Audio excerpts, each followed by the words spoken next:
Seu dispositivo acaba de se conectar com uma frequência estranha e especial. Uma frequência de outro universo. Já é tarde demais para desistir. E você não vai querer desistir. ZY7 Além. Esta é a frequência 7 Além. A gente trouxe o horror de volta e você está embarcando em um ônibus sinistro para uma jornada para além dos limites da nossa realidade. Aqui, o impossível se torna possível, as sombras ganham vida e os mistérios do multiverso se tornam reais. Não perca a sanidade, segure-se em mim e prepare-se para encontros inexplicáveis. Experiências assustadoras de pessoas iguais a mim, iguais a você, pessoas que podem estar ao seu lado. Feche a cortina, apague as luzes, mas nunca, jamais fique só. Eu sou Luciano Milici, seu anfitrião, amigo, guia e protetor nessa madrugada interdimensional. O cara que trouxe o universo paralelo para a festa. A partir desse momento, mundos se colidem, dimensões se sobrepõem, realidades se confundem e portais se abrem. Vem comigo e vamos atravessar juntos nessa madrugada para um local onde nada faz sentido e tudo pode acontecer. Fica comigo nessa madrugada porque aqui o horror vai rolar e vai rolar direto. Meu nome é Luciano Milici, bem-vindos à Frequência 7 Além.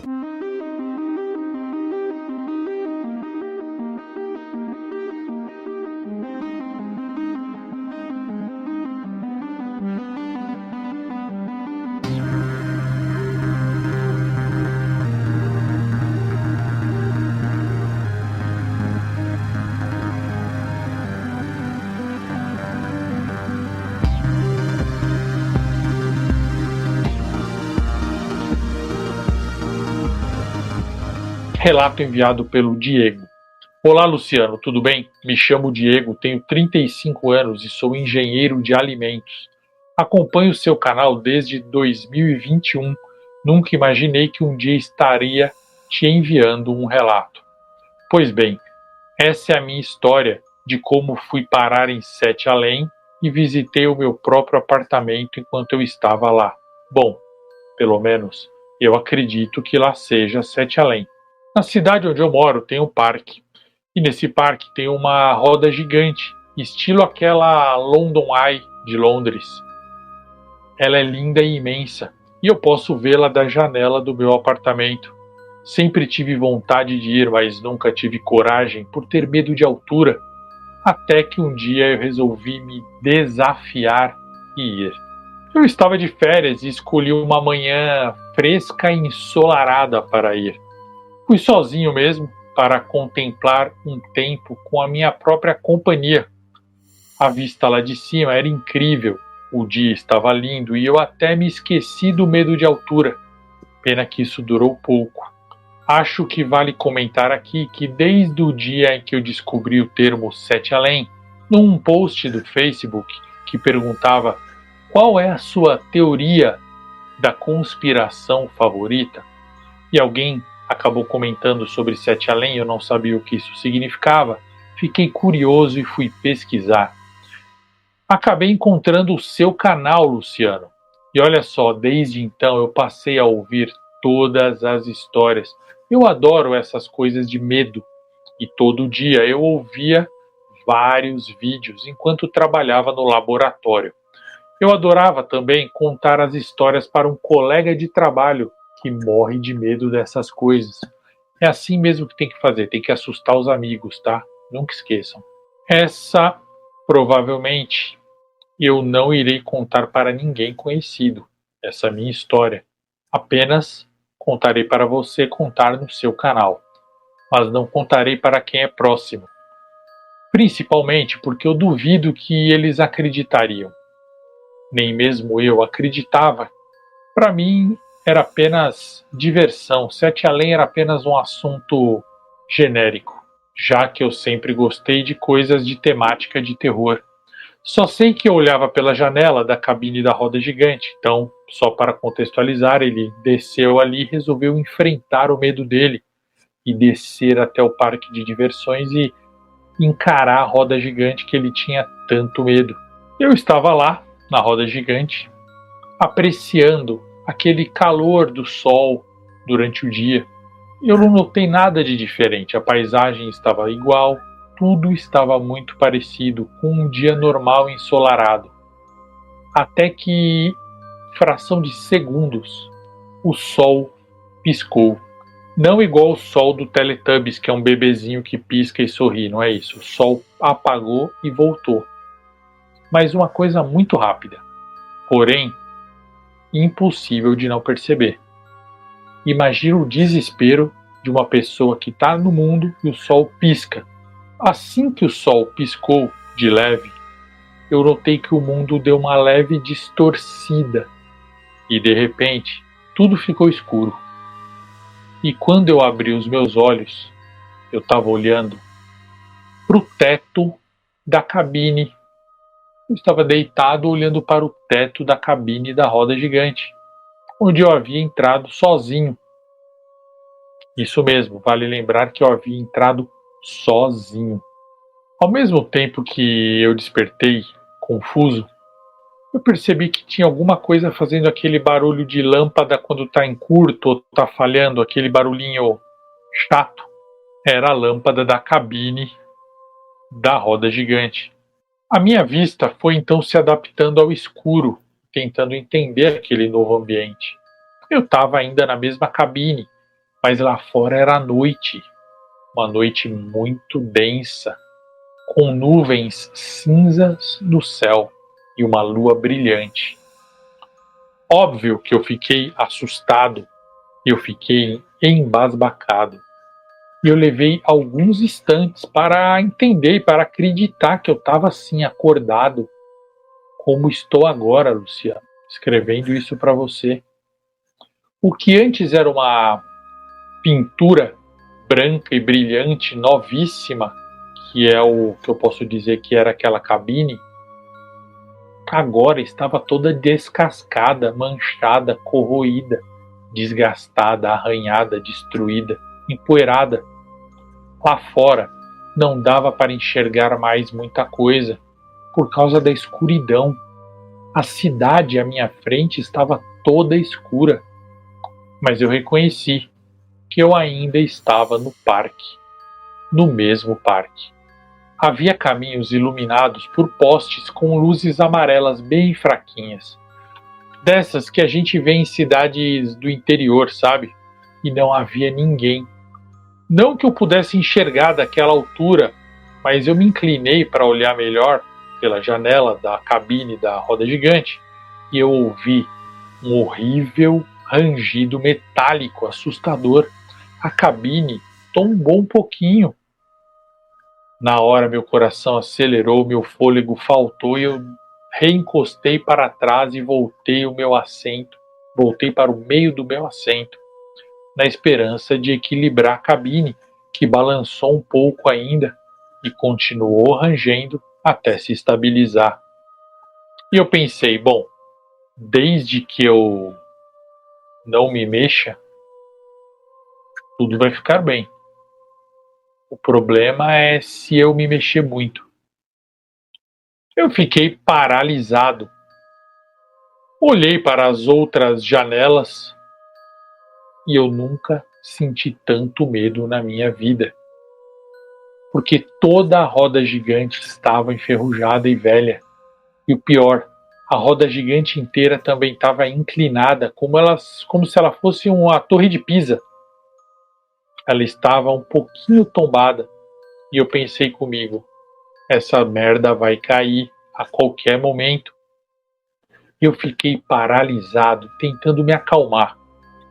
Foi aí que eu olhei para o assento que tem na minha frente, dentro da própria cabine que eu estava, porque até então eu não tinha olhado para lá. E principalmente porque ali era o lugar mais escuro da cabine. E a cabine, como ela estava muito escura, com uma luz apenas em cima de mim, dificultava a visão para o resto da cabine. E a luz do outro banco estava queimada. Só que aí eu consegui ver, bem à minha frente, só que do outro lado da cabine, a silhueta de uma pessoa. Isso mesmo, tinha alguém sentado ali, bem na minha cara. A cabine é grande, muito grande, não devia ter pelo menos 1 metro ou mais de distância entre mim e aquilo. Eu grudei as costas do meu assento morrendo de medo e olhei para essa coisa, essa silhueta, sem dizer nada. Eu estava com muito medo, Luciano. Eu já sabia que ou eu tinha morrido, ou eu estava sonhando, ou eu tinha ido para outro mundo. É a primeira coisa que a gente raciocina numa situação dessas. Eu perguntei, tremendo de medo, porque eu queria quebrar o gelo, entender, tornar aquilo real e dominar a situação. Isso é um instinto. Então eu perguntei para aquela coisa que estava à minha frente e eu me arrependi de ouvir a resposta. Eu perguntei: aqui é Sete Além? O homem, sim, era um homem. Ele usava uma capa de chuva cinza e estava de capuz que cobria a parte da cabeça. E ele demorou um pouco para responder, a ponto de eu achar que ele era só um boneco ou uma silhueta sem significado. Só que ele respondeu. Ele falou assim, com uma voz grave, raspada, assustadora. É engraçado como tem uns que sabem o que é aqui, mas a maioria fica sempre perguntando e perguntando e perguntando. Eu ouvi aquela resposta e fiquei assustado, porque ele meio que confirmou que eu estava em Sete Além. Eu comentei tentando preencher o espaço do silêncio. Eu falei, mas Sete Além não existe, Sete Além é uma creepypasta. Sete Além é uma lenda, uma invenção no meu... Como eu posso dizer? Ele não sabia o que dizer. Será que eu digo mundo? Mas eu acabei falando no meu plano. Nesse instante, o homem deu uma espécie de bote. Ele fez assim. Se aproximou de mim bem rápido, tirando um pouco do capuz, colocando a cara para fora do capuz e sendo até um pouco iluminado pela lâmpada que estava em cima de mim. Ele tinha olhos fundos, olheiras acinzentadas e o globo ocular completamente amarelo. Ele parecia que estava muito doente. Só dele se aproximar, eu senti o cheiro da pele dele, e era um cheiro azedo, um cheiro que a pele humana não tem. E o hálito dele, que saía pelas narinas quando ele respirava, não dá para eu descrever aqui sem fazer você, Luciano, passar mal, e todo mundo que ouvir ou assistir a um vídeo seu, se você fizer um vídeo desse relato, também não passar mal. E assim que ele se aproximou, ele perguntou: o que é isso que você falou? Cria o quê? Aí eu entendi que ele queria entender o que eu tinha falado, e eu falei: creepypasta, é um conto de terror. Eu achava que Sete Além não era um lugar, era um conto de terror. E aí ele entendeu, e ele respondeu: terror. Terror é uma coisa bem comum hoje em dia. Ele falou meio com ironia, e a cabine balançou um pouco por causa desse movimento que ele fez para frente e para trás. Ele viu que eu fiquei com medo por causa do balanço da cabine e ele falou assim: relaxa, querido, isso aqui não cai não, eu sempre venho aqui. Nessa hora eu confesso que eu meio que perdi o medo dele. Não perdi totalmente, claro, de repente ele podia ser um doido, a gente não pode confiar nem em quem a gente conhece. Imagina conhecendo uma pessoa toda deformada, um corcunda de Sete Além, como eu poderia confiar nele? Só que eu perdi um pouco aquele pavor inicial. E aí eu tive milhões de perguntas para fazer para ele. Só que a primeira pergunta que me veio foi uma bem ridícula. Eu falei: como que você subiu aqui? Que a cabine estava parada no alto de uma roda gigante, muito grande, que não funcionava mais. Como ele tinha subido ali? E ele respondeu que ele escalava pelas ferragens toda noite. Ele falou assim: machuca muito as minhas mãos.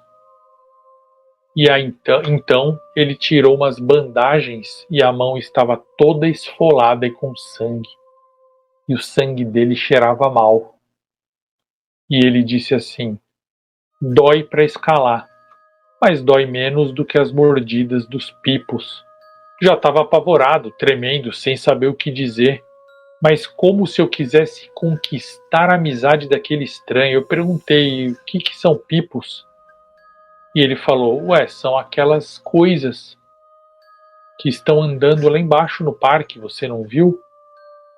As pessoas criavam pipos em casa, mas eles começaram a mudar e eles viraram isso aí que existe hoje, que come gente.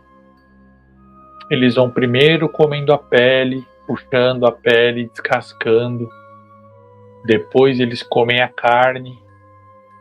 Depois eles chegam nos ossos e eles sempre atacam de monte, não sobra ninguém. Não sobra nem osso. Eu pensei, que interessante esse nome Pipo. Lógico que eu não falei. E aí ficamos em silêncio mais um tempo. Até que eu pensei mais um pouquinho e decidi perguntar outra coisa. Eu falei: por que você sobe aqui? Afinal, eu tinha que entender certinho onde eu estava e como eu ia embora. Mas eu não podia perguntar diretamente isso para ele. Eu tinha medo de torná-lo agressivo. Eu perguntei de uma maneira que ele percebesse que eu não sentia medo dele. E na verdade eu estava parando de sentir, porque ele estava parecendo uma pessoa triste. E aí ele me disse assim, que ele sempre subia ali, todos os dias, por muitos anos, mas principalmente no dia de aniversário do casamento dele, que também foi exatamente o dia em que Vitor, o marido dele, tinha morrido. Eles tinham ido na roda gigante após um almoço de comemoração de 3 anos de casado. Ele disse que o mundo, que as pessoas e que tudo que a gente conhece ou conhecia mudou exatamente nesse dia. Deixou de existir exatamente nesse dia que ele e o Vitor estavam comemorando na roda gigante. Teve um clarão no céu e aí tudo escureceu para sempre. O ar ficou envenenado e tudo se tornou isso que eu estava vendo ali. Ele também disse que ele achava que foi naquele momento em que se abriu caminhos pelo mundo, onde as pessoas podiam transitar como portais que já existiam, mas que aquilo que tinha sido detonado, explodido, ele não sabe dizer, tinha ativado ou potencializado portais por todo o planeta. E foi nesse dia que o Vitor morreu, ele disse. O Vitor, ele falou, foi atingido por um estilhaço que atravessou a janela. E aí esse cara apontou a janela, bem ao meu lado, no banco onde eu estava sentado. E ele disse também, o Vitor estava sentado aí onde você está agora. Eu me encolhi e eu senti medo, pois um estilhaço pudesse me atingir, poderia ter me atingido. Depois que eu ouvi essa história desse ser estranho, eu olhei ao redor procurando pelo corpo, ou pelo menos por restos do corpo do Vitor, mas eu não encontrei. Não encontrei nada. Tudo bem que estava escuro, mas pelo menos ossos eu encontraria ali. E eu perguntei a ele onde está o corpo do Vitor. O homem estranho me disse que, como ele não conseguia descer pela roda gigante com o corpo do Vitor, ele levou o corpo lá para baixo por partes. Isso mesmo.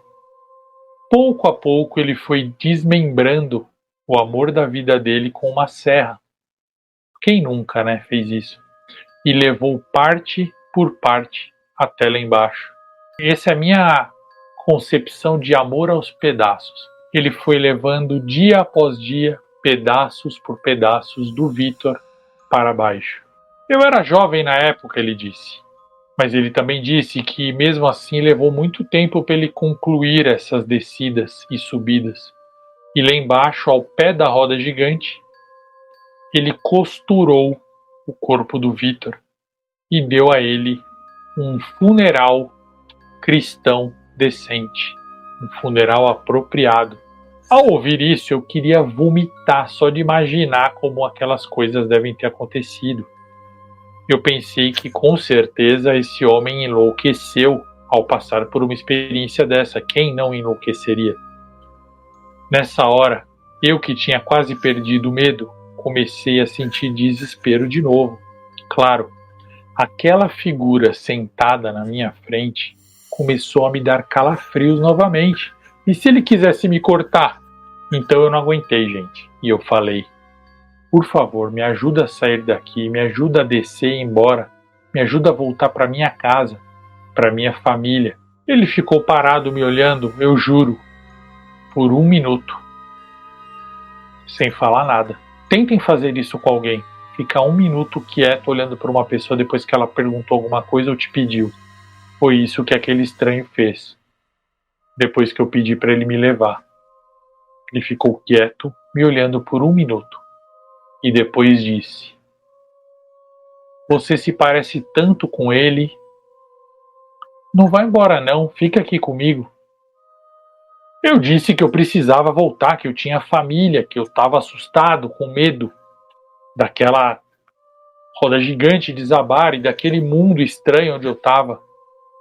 E ele respondeu para mim, depois de mais 30 segundos de silêncio: não, Vitor, tá tudo bem agora. A gente vai ficar junto outra vez, como tinha que ser. Finalmente. Vitor, eu senti tanto a sua falta. Agora sim, o pânico já tinha se instalado no meu ser de todas as maneiras. O semblante triste daquele homem tinha mudado para um apetite louco. Ele estava com os olhos esbugalhados. Ele estava com os dentes rangendo, a boca cuspindo enquanto ele falava. E tudo isso cheirava a ácido gástrico. E eu sentia pena dele, medo e nojo ao mesmo tempo. Eu olhei para fora procurando meios de fugir dali ou até meios de me defender caso ele quisesse me atacar. Mas era inevitável, não tinha jeito. Eu teria que me pendurar ali e descer pelas ferragens. E eu não tinha facilidade para isso, e esse homem tinha. Ele me alcançaria rapidamente, ele me derrubaria. O que eu deveria fazer? Eu não sou nenhum atleta, e se eu caísse, eu me juntaria aos pedaços do Vitor lá embaixo. E se eu conseguisse descer, haveria mesmo chance desses tais pipos me devorarem? Existiriam isso mesmo? Que diabos eram pipos? Então esse homem falou: eu esperei tanto para te ver de novo, eu estou tão feliz. E ele esticou os braços magros e pálidos e veio na minha direção e me segurou pelos ombros, como quem se prepara para beijar na boca da pessoa amada.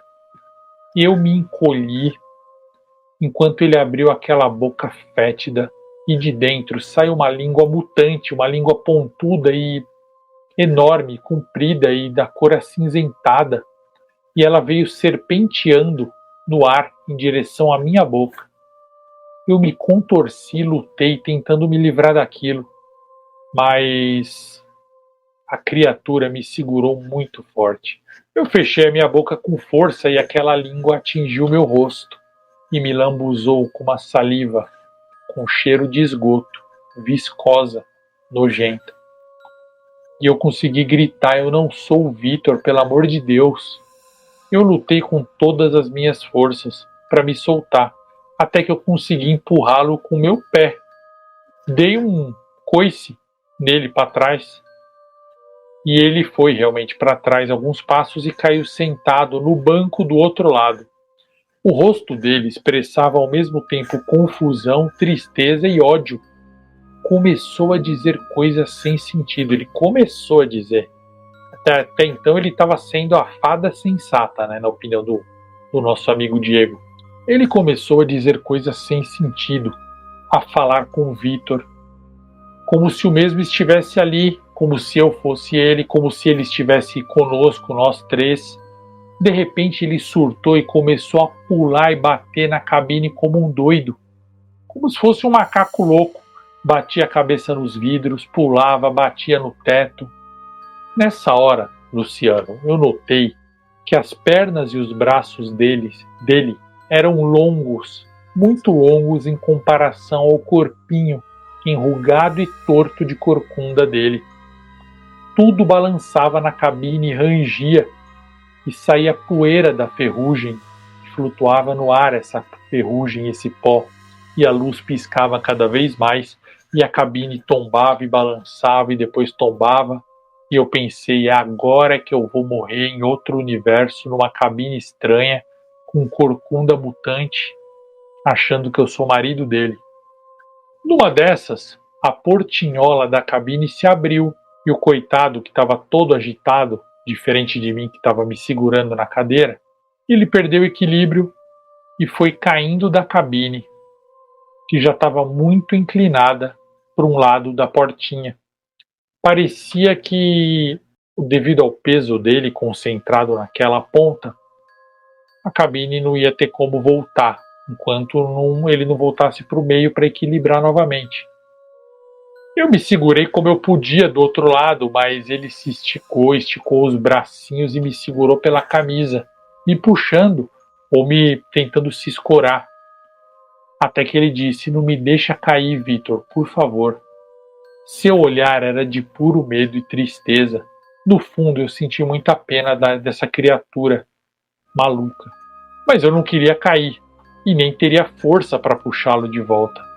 Por sorte minha e azar dele, a minha camisa rasgou, e ele caiu. Ele escorregou e caiu. Bom, pelo menos agora ele deve estar junto com o Vitor, o amado dele. Descanse em paz, homem triste. Só então eu percebi que eu estava cheio de cortes no braço e no rosto. Eu acho que aquele ser tinha unhas afiadas e ele me segurou com muita força. E eu não tinha percebido e na adrenalina eu não senti dor. Notei então que os arranhões dele começaram a coçar. O que me restava agora? Meu Deus. Bom, eu teria que tentar descer. Eu levei o que pareceram horas para descer dali, daquela roda gigante, mas eu desci. Eu parava, recuperava o fôlego, fazia análise, olhava onde eu tinha que ir no ferro para poder escalar, para poder ir para outro lugar, para tentar descer daquela altura gigantesca. A gente estava quase no topo, quase no alto, né, total, no zênite, acho que é. E eu fui muito devagar, eu senti muito medo, mas nesse momento eu não tinha outra escolha, eu tinha que sair dali. Eu morro de medo de altura. Eu desci pensando que se eu não caísse e me quebrasse lá embaixo, eu poderia pelo menos pegar um tétano de leve. Uma vez lá embaixo, suado, com a camisa rasgada, num mundo que não existia, não existe, com a minha cabeça completamente revirada e tendo a certeza de que eu estava vivo e acordado, eu tentei me localizar onde eu tô. Desci da roda. Pelo menos os caminhos eram mais ou menos iluminados por aqueles postes com luz amarela fraca. E aí eu entendi, finalmente, o que eram os pipos. O corpo do homem triste estava lá, coitado, esbugalhado ao pé da roda gigante. Ele estava vivo, gemendo, quase sem força, com muita dor, sendo comido lentamente por um bando de criaturas de 4 patas, que pareciam cachorros ou gatos ou gambás. Era mistura de tudo isso. Eles eram diferentes entre si, mas ao mesmo tempo eles eram semelhantes. Eles tinham uma semelhança no geral, mas eles eram diferentes, como se eles tivessem herdado a evolução desses animais domésticos, mas tinham evoluído para algo muito ruim. Eles tinham o corpo eriçado, eles eram feios e estropiados, tinham dentes e garras enormes. A pele deles parecia com pelo que faltava, com sarna. As pernas traseiras eram maiores que as pernas dianteiras, então ele ficava com a bunda empinada. Se eles me vissem, eu estaria morto. Eu torci pro sangue das minhas feridas estar seco, para não soltar um cheiro, né? Sei lá, vai que aqueles seres pudessem sentir. Por sorte minha e azar do homem novamente, ele devia ser muito saboroso, porque os seres nem perceberam, os pipos nem perceberam que eu estava lá. Eles ficaram lentamente arrancando a pele do homem, e as gorduras, e a carne, e os ossos.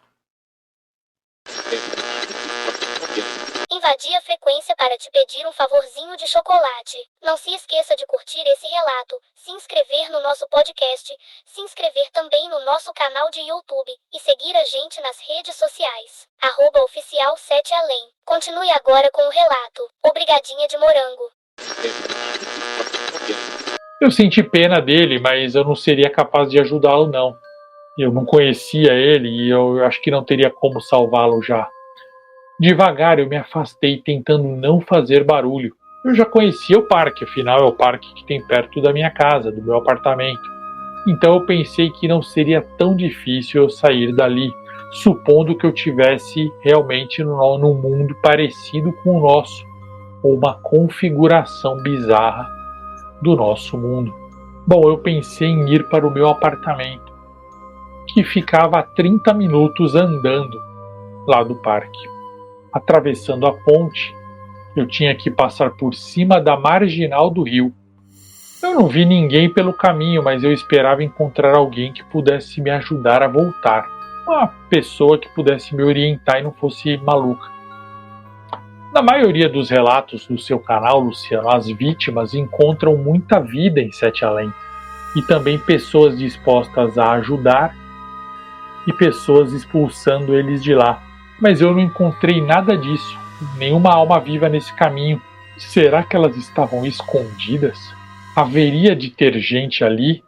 Não faria sentido ter postes com luz se não tivesse gente, concorda?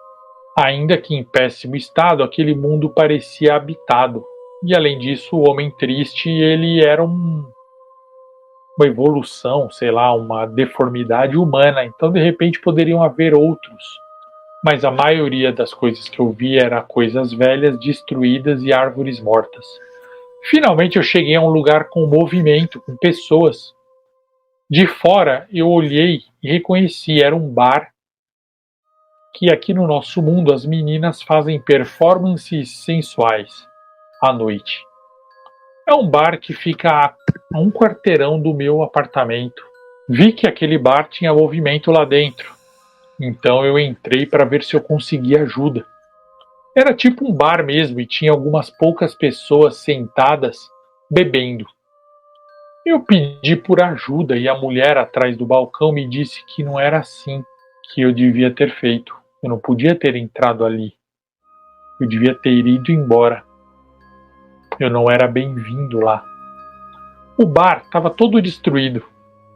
Parecia uns móveis tinham sido recuperados. Não tinha muita pessoa ali dentro, eram poucas realmente, que estavam sentadas. Elas bebiam em copos sujos, eram grupos pequenos de pessoas. Nem todas eram deformadas, mas todas tinham o olho ou muito amarelo ou levemente amarelado e a pele levemente craquelada. Todos eram humanoides, mas tinham alguma coisa parecida com aquele homem triste, mas não estavam naquele nível de deformidade do homem triste. Essa mulher atrás do balcão disse que eu não era bem-vindo, que eu deveria ir embora e que eu deveria arranjar uma roupa e me vestir, que a minha camisa estava rasgada. Eu disse que eu sabia de tudo isso, mas que eu precisava voltar para minha casa, eu não sabia onde eu estava. Ela bufou e continuou com o rosto fechado e foi para o outro lado. Um homem que estava perto e ouviu essa conversa minha com a mulher me apontou o copo dele e me ofereceu um gole de uma bebida estranha.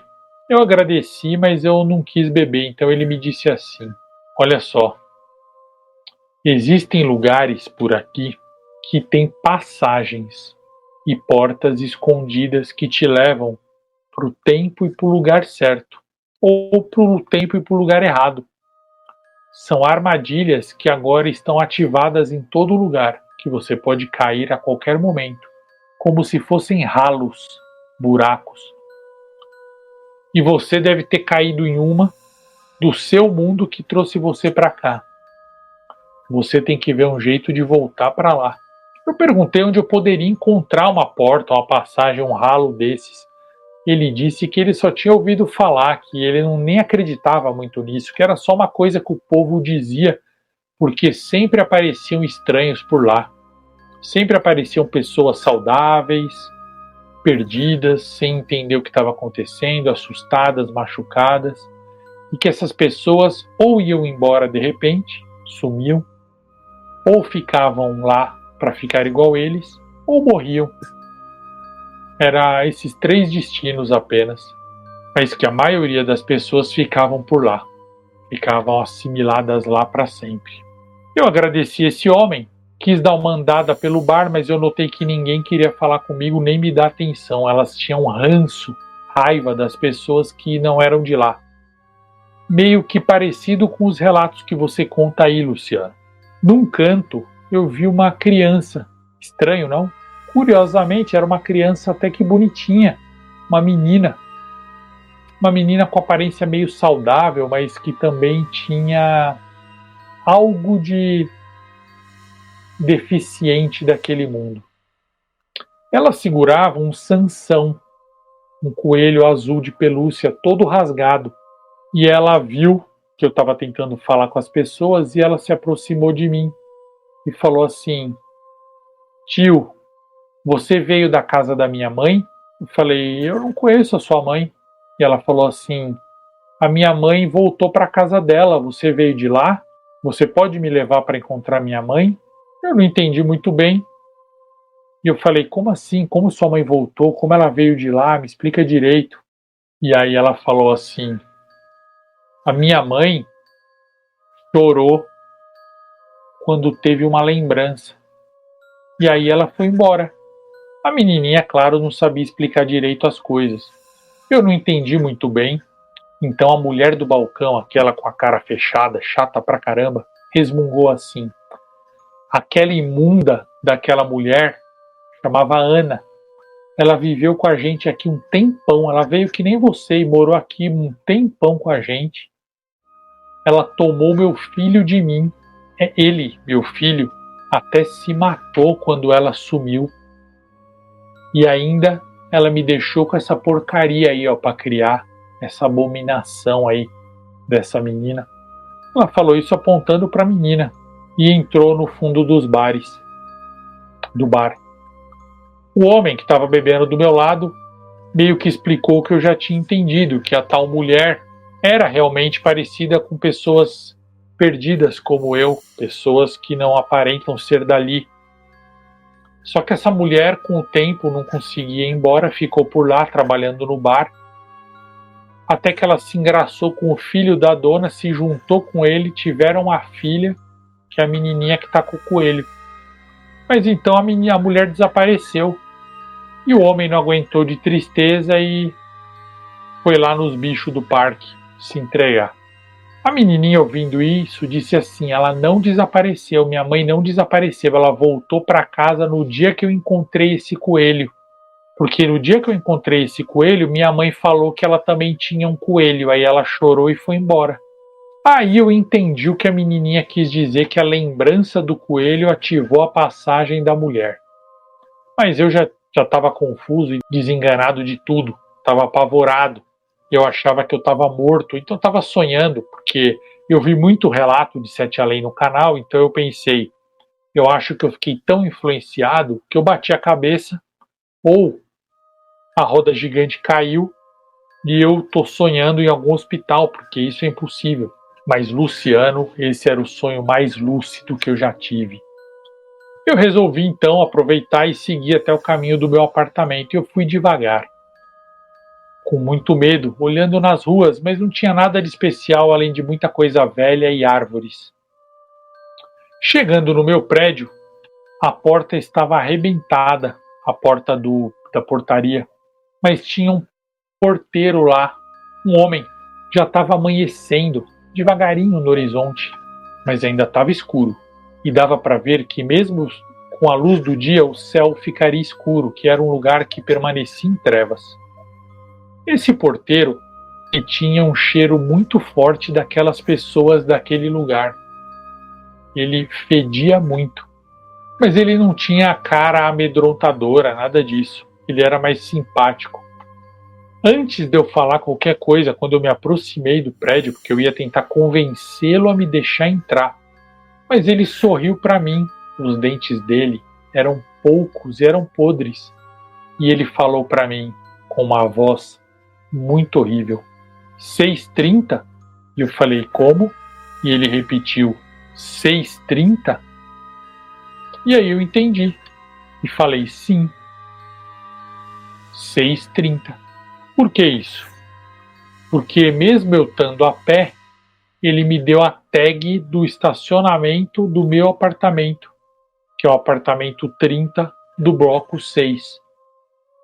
Como ele sabia?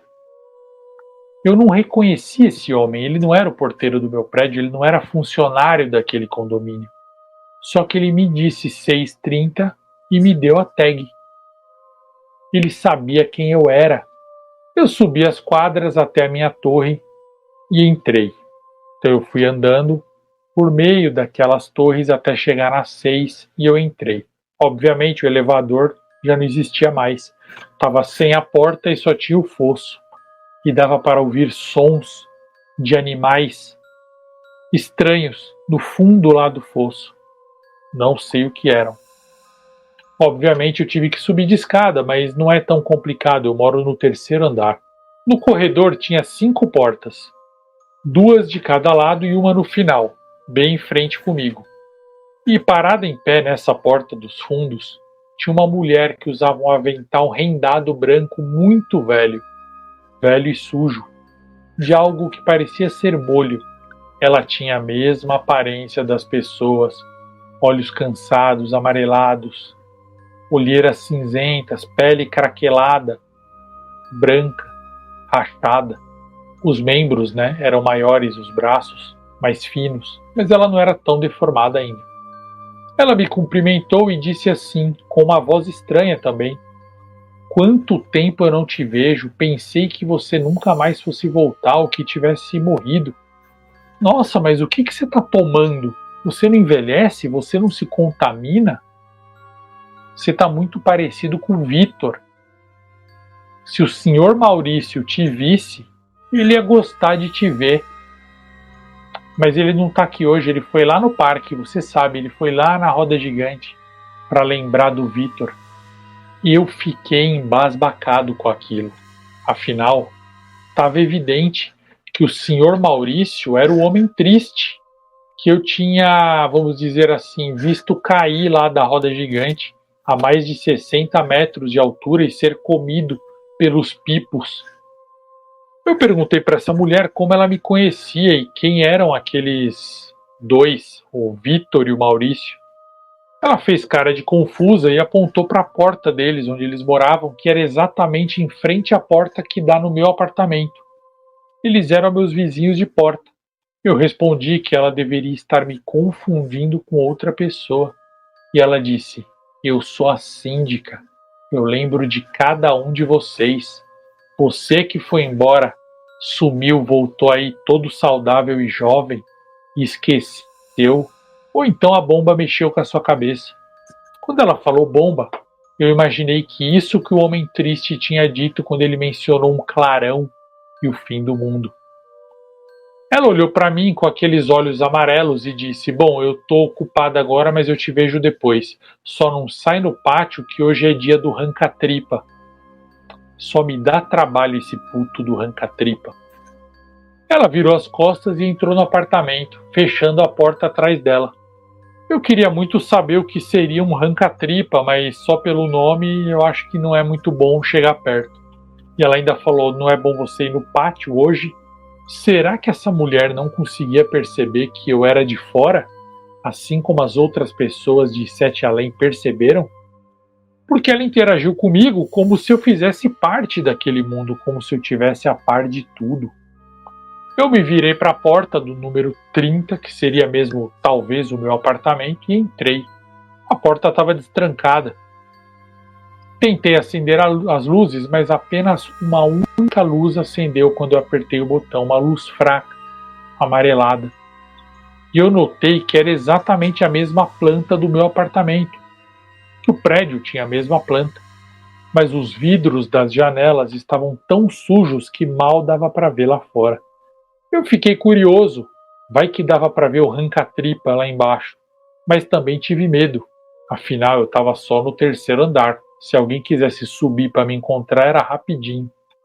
Eu não aguentei, de curiosidade, fui até a janela. Eu esfreguei com o resto da minha camisa, tentando tirar a fuligem do vidro. A sujeira estava pelo lado de fora, então eu tive que abrir a janela. Foi difícil, porque a janela estava raspada como se nunca tivesse aberto e também estava empenada.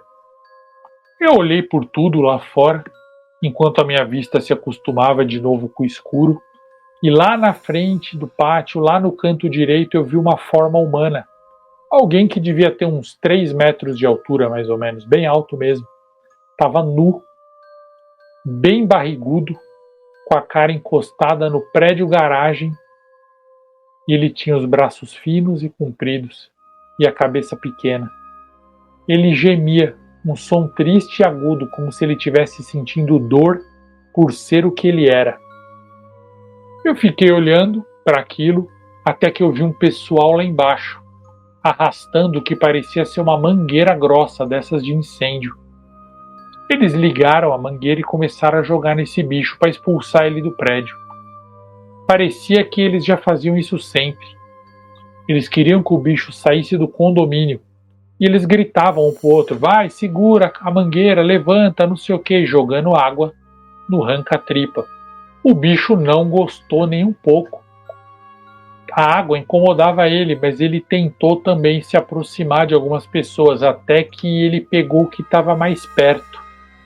Ele levantou esse cara acima da cabeça dele com uma mão, e com a outra, só com as pontinhas dos dedos, ele rasgou a barriga do cara e começou a se alimentar como se chupasse uma laranja. Foi nojento e eu me afastei e fechei a janela rapidamente. Nem quis ver se o ranca-tripa foi embora. O apartamento em que eu morava, teoricamente, estava completamente vazio. Tinha um sofá velho, na verdade, umas cadeiras caídas que eu não reconheci, e tudo muito sujo. Nos quartos, os armários embutidos estavam lá, muito parecidos com o que eu tinha, mas não tinha cama no quarto. De repente eu ouvi guinchos fininhos, agudos de ratos. Um som familiar para mim, porque eu sempre tive e cuidei daqueles ratinhos twister. Eu tinha eles como pets, alguns anos atrás. E eu sinto falta deles até hoje. Eles eram meu suporte emocional para alguns problemas que eu atravessei na minha vida. Mas eles nunca chegaram a mudar comigo para aquele apartamento. Eles só eram da minha outra casa. Só que ao ouvir aquele sonzinho familiar, eu comecei a buscar, abrir gaveta. Procurei até que eu achei uma folha de papel dobrada, de uma forma muito curiosa. Eu não sei explicar aqui, mas ela estava dobrada como se fosse um amuleto. Eu fui desdobrando o papel aos poucos, e nele tinha um desenho de 4 ratos com nomes escritos. Eu não conseguia ler direito aquela letra que era o nome dos ratinhos, mas parecia a minha caligrafia, só que um pouco deformada. Nessa hora minha espinha gelou. Estranhamente, aquilo lá era meu apartamento mesmo, e parece que eu costumava desenhar ratos, sei lá. Não sei. Sei que aquilo me trouxe uma lembrança de como eu realmente tinha saudade dos meus ratinhos.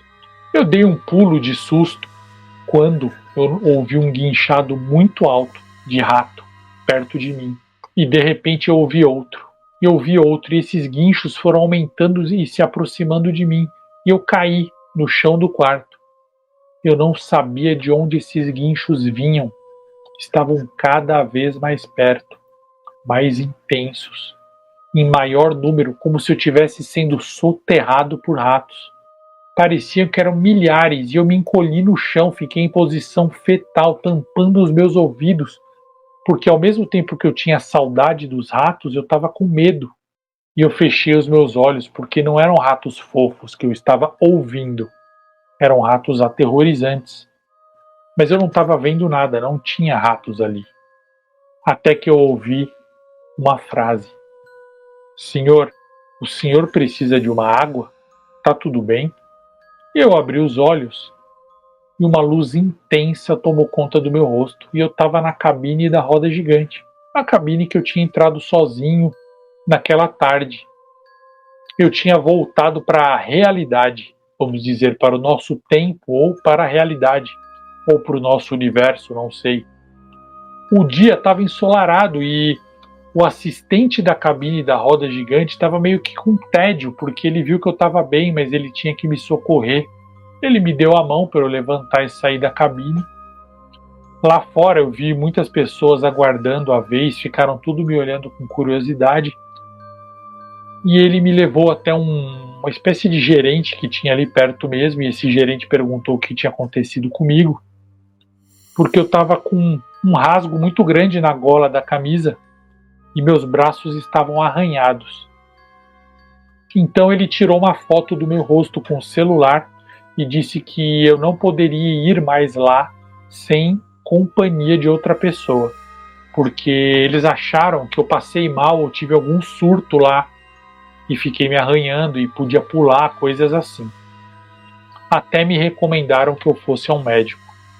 Bom, eu peguei a minha bicicleta que eu tinha deixado presa ali e voltei para casa.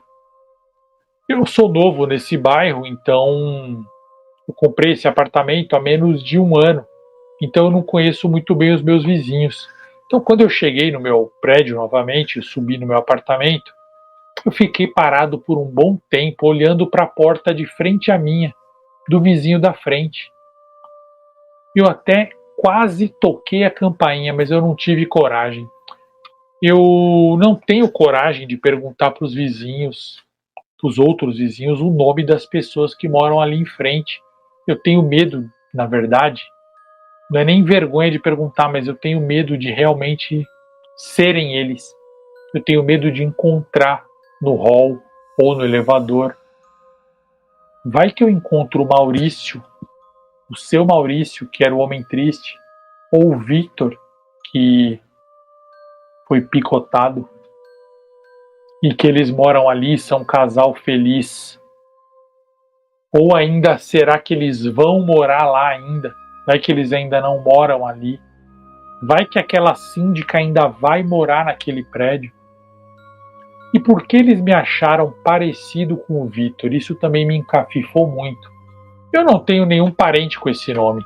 Será que eles eram ou serão meus amigos algum dia no futuro? Ou foram ou serão em algum plano, em algum universo? Será que eu vi o futuro da Terra? Ou será que era uma dimensão paralela? E por que havia tantas coisas que eram familiares para mim? Aquele parecia ser exatamente o meu apartamento e ainda por cima tinha coisas que ainda hoje nem saíram do projeto do arquiteto. Será que eu deveria mudar o meu apartamento? Mudar alguma coisa no meu apartamento? Ou de repente mudar daquele prédio para alterar o futuro? Para tentar alterar o meu futuro? Ou será que é impossível alterar? Quem é a mãe da menina, a Ana? Será que ela também já viu seus vídeos, Luciano? Será que ela nunca te mandou um relato e você não pode reconhecer, ou até me apresentar, ou até falar com ela que a filha dela se tornou uma linda garotinha num mundo assustador? Será que ela já não voltou para lá? Será que ela ainda está viva? Afinal, ela morou muito tempo lá. Eu não sei nada disso e eu não sei se eu quero saber essas respostas. Bom, é isso, Luciano. Esse é o meu relato, que ocorreu alguns meses atrás, mas só agora eu tive coragem de te contar. Só agora eu tive coragem de reviver esse pavor, porque foi real. Eu fui contemplado com uma vivência real em Sete Além. Aconteceram outras coisas que eu não me lembro muito bem, pequenos detalhes que eu acho que a minha mente criou defesas, apagando essas memórias terríveis. Eu também passei por várias sessões de terapia para conseguir voltar a ter coragem de pensar nisso, porque eu nunca tinha nem visto uma pessoa se cortar, muito menos morrer na minha frente ou ser devorada por criaturas estranhas. A terapeuta se propôs a me ajudar, mas obviamente ela não acredita em mim. Eu espero que um dia todos nós entendamos o que aconteceu comigo e o que é Sete Além. Ou talvez é melhor não. Um abraço do seu fã, Diego. E esse foi o relato do Diego. E essa foi a Frequência Sete Além, a única que te leva com segurança e muitos sustos para outra dimensão. Muito obrigado pela companhia nessa interferência mágica e assustadora vinda de outro universo diretamente para os seus ouvidos.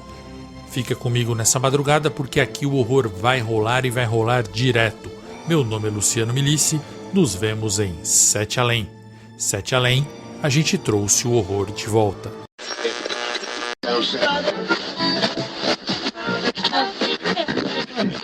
Desface agora a rede interdimensional de transmissão de relatos. Conseguimos desconectar seu aparelho, mas talvez algo tenha atravessado para o seu mundo. Fique agora com seus sonhos mais íntimos e pesadelos mais assustadores.